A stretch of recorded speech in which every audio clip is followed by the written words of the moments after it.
Hi everyone, I have got a fabulous recipe today. It's my crab nachos. And let me show you what I've already got going here in the bowl. A block of cream cheese, some sour cream, some mayonnaise, some chopped green chilies, and some chopped green onions, along with a little salt and pepper. Next, we're gonna stir in our crab meat. We're just stirring this together until everything is well combined. I did allow my cream cheese to soften to room temperature, so it's much easier to stir that way. We're ready to start assembling our nachos. So I'm going to actually make 2 layers of nachos. So I've started with a half a bag of tortilla chips. I've spread them around evenly on a rimmed baking sheet that's been lined with parchment paper. And then we're gonna add half of our crab meat. So just take spoonfuls and just dollop it around evenly on top of our tortilla chips. And remember, you're only going to use half for now. We're adding cheese next, and I've got a mixture of Monterey Jack and a sharp cheddar white cheese. We're just going to sprinkle half of our cheese over the top of our nachos. We're adding pickled jalapenos next, just a few sprinkled over our cheese. Then we'll put the second layer of nachos, repeating all of these ingredients.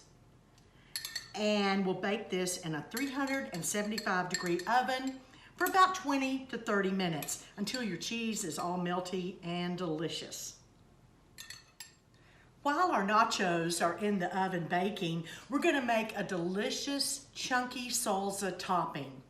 I've already got some freshly squeezed lime juice and some chopped sweet onions, some chopped tomatoes, and some chopped jalapeno peppers where the seeds and the ribs have been removed. Next, we're gonna add in our chopped avocado,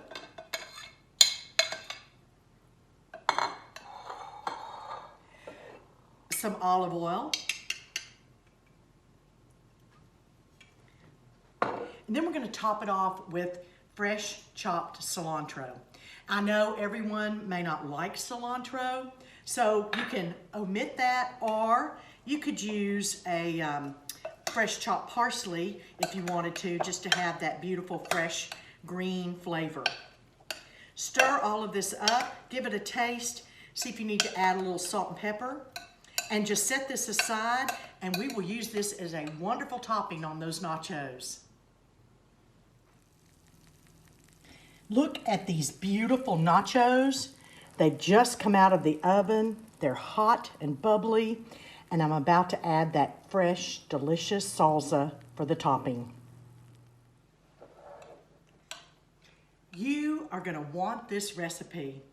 So go to joymccabe.com, or you can find the recipe on WBIR.com. I really think this is one of the best recipes I've ever made. It truly is delicious, and the topping just makes it so much better. Enjoy, everybody, and have fun with this dish.